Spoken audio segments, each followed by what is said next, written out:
প্রধানমন্ত্রী নরেন্দ্র মোদী তিনি এসে পৌঁছবেন। কেন্দ্রীয় স্বরাষ্ট্রমন্ত্রী অমিত শাহ গতকালই এসে গিয়েছেন এবং বেলা 11টায় কিন্তু আনুষ্ঠানিকভাবে আজকে প্রথমবারের জন্য পশ্চিমবঙ্গে বিজেপি সরকার তারা শপথ গ্রহণ করবে।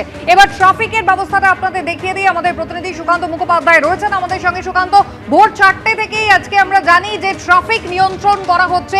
এই মুহূর্তে তুমি যেখানে রয়েছো প্রচুর বিজেপির কর্মী সমর্থকরা, নেতা কর্মীরা তারাও ভিড় জমাতে শুরু করেছেন। একেবারে দেখো, আজকে 25শে বৈশাখ এবং আজকেই কিন্তু শপথ গ্রহণের অনুষ্ঠান রয়েছে বিজেপির নবনির্বাচিত সরকার। আমরা দেখতে পাচ্ছি বনগাঁর গাইঘাটা থেকে এসেছেন, হাতে রবীন্দ্রনাথের ছবি এবং হাতে পদ্মফুল, অর্থাৎ বঙ্গে পদ্ম ফুটেছে সেটারই কিন্তু প্রতীক হিসেবে কর্মী সমর্থকেরা তারা এসেছেন। আগে একটু ছোট্ট করে কথা বলে নেব, আপনারা বনগাঁ থেকে এসেছেন, আজকে মুখ্যমন্ত্রী হিসেবে শুভেন্দু অধিকারী এসে শপথ গ্রহণ করবেন, কতটা উত্তেজিত, কতটা আবেগপ্রবণ? খুবই ভালো লাগছে। আমি 30 বছর ধরে ভারতীয় পার্টির সংগঠন হয়ে কাজ করি। যখন তপন শিকদার দমদম থেকে জিতেছিলেন, জুলুবাবু জিতেছিলেন কৃষ্ণনগর থেকে, তখন থেকে আমি সংগঠন হয়ে কাজ করি। কিন্তু আজকে আমার খুব আনন্দের দিন, খুব গর্বের দিন। এই দিনটার জন্য আমি প্রচুর মানে সাধনা করেছি, মানুষের কাছে গিয়েছি, হাত জোড় করেছি। খুব আমি ভাষায় বলে প্রকাশ করতে পারবো না। বিজেপি কর্মী সমর্থকদের এই আবেগই কিন্তু আজকে থাকবে গোটা প্যারেড গ্রাউন্ড জুড়ে। তোমাকে একবার ছোট্ট করে দেখাবো, ব্রিগেড প্যারেড গ্রাউন্ডের ভেতরে সেখানে কিন্তু সেন্ট্রাল ফোর্স বিভিন্ন জায়গাতে মোতায়েন রয়েছে এবং সিআই এবং এসপিজি অর্থাৎ প্রধানমন্ত্রীর নিরাপত্তার দায়িত্বে যারা থাকেন তারা কিন্তু মূল মঞ্চ সহ প্রত্যেকটা জায়গা অর্থাৎ ব্রিগেড প্যারেড গ্রাউন্ডের ভেতরে তারা কিন্তু সেখানে নিরাপত্তার বিষয়টি দেখবেন।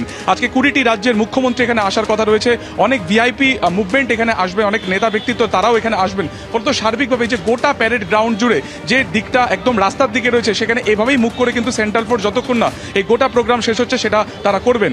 অন্যদিকে কলকাতা পুলিশের তরফে বাইরের দিকে যে অ্যারেঞ্জমেন্ট সেটাকে রাখা হয়েছে। ব্রিগেড প্যারেড গ্রাউন্ডের পাশের যে রাস্তা যেটা সামনে পিটিএসকে জয়েন করছে সেই রাস্তা পুরোপুরি বন্ধ। এখান থেকে সমস্ত নেতৃবর্গ বা সেখান থেকে কিন্তু যারা আজকে শপথ গ্রহণ করবেন তাদের এখান থেকে এন্ট্রি পয়েন্ট থাকবে এবং আজকে ভোর 4টে থেকে রাত্রির 8টা পর্যন্ত 16 ঘন্টা ভারী যে সমস্ত গাড়ি রয়েছে, পণ্যবাহী যে গাড়িগুলি রয়েছে সেগুলো যাতায়াত সম্পূর্ণ রকমভাবে বন্ধ করা হয়েছে। কিছু বিকল্প রাস্তা খোলা রাখা হয়েছে, যেহেতু শনিবার আজকে কিন্তু একেবারে কর্মদিবস, ফলত কিছু রাস্তা কিন্তু খোলা রাখার সিদ্ধান্ত হয়েছে কলকাতা পুলিশের তরফে। তবে ভিড় যেমন বাড়তে থাকবে তেমনই কিন্তু বিকল্প রাস্তা কিছু নতুন করে করা হবে। বেশ কিছু জায়গাতে কিন্তু নো পার্কিং করে দেওয়া হয়েছে। একেবারে এই যে ধর্মতলা চত্বর বা পার্ক স্ট্রিট চত্বর সেখানে কোনো রকম গাড়ি পার্কিং করা যাবে না। অ্যাসিস্ট্যান্ট কমিশনার পদমর্যাদার অফিসার এবং তার আন্ডারে ডিসি পদমর্যাদার অফিসার তারা কিন্তু এই গোটা বিষয়টি তারা খতিয়ে দেখবেন। এবং তুমি দেখতে পাচ্ছ এই মুহূর্তে ঘড়িতে বাজে 8টা, ব্রিগেড প্যারেড গ্রাউন্ডের পাশে কর্মী সমর্থকেরা তারা আসছেন। এখান থেকেই সচিত্র পরিচয় কার্ড, অর্থাৎ তোমাকে দেখাবো এই যে সচিত্র পরিচয় কার্ড, এটা একেবারে সেখানে পরিষ্কার লেখা আছে প্রবেশপত্র, যার নাম রয়েছে তিনি এখানে রয়েছেন। এই পরিচয়পত্র ছাড়া কাউকে কিন্তু ভেতরে অ্যালাউ করা হচ্ছে না। এর বাইরে যারা আসবেন তারা বাইরে থেকে কিন্তু গোটা ব্রিগেড প্যারেড গ্রাউন্ডের আজকে এই শপথের সাক্ষী তারা থাকবেন। সুকান্ত, ধন্যবাদ।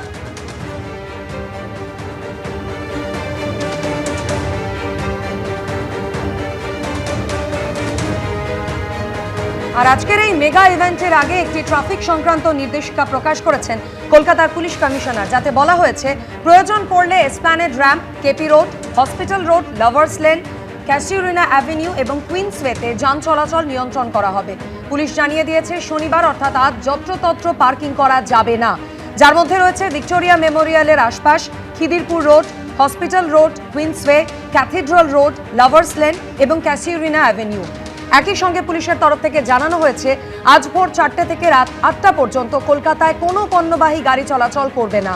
তবে এলপিজি সিলিন্ডারের গাড়ি, সিএনজি, পেট্রোলিয়াম, অয়েল, লুব্রিক্যান্ট বহনকারী গাড়ি, ওষুধ, সবজি, ফল, মাছ এবং দুধের গাড়িকে ছাড় দেওয়া হয়েছে।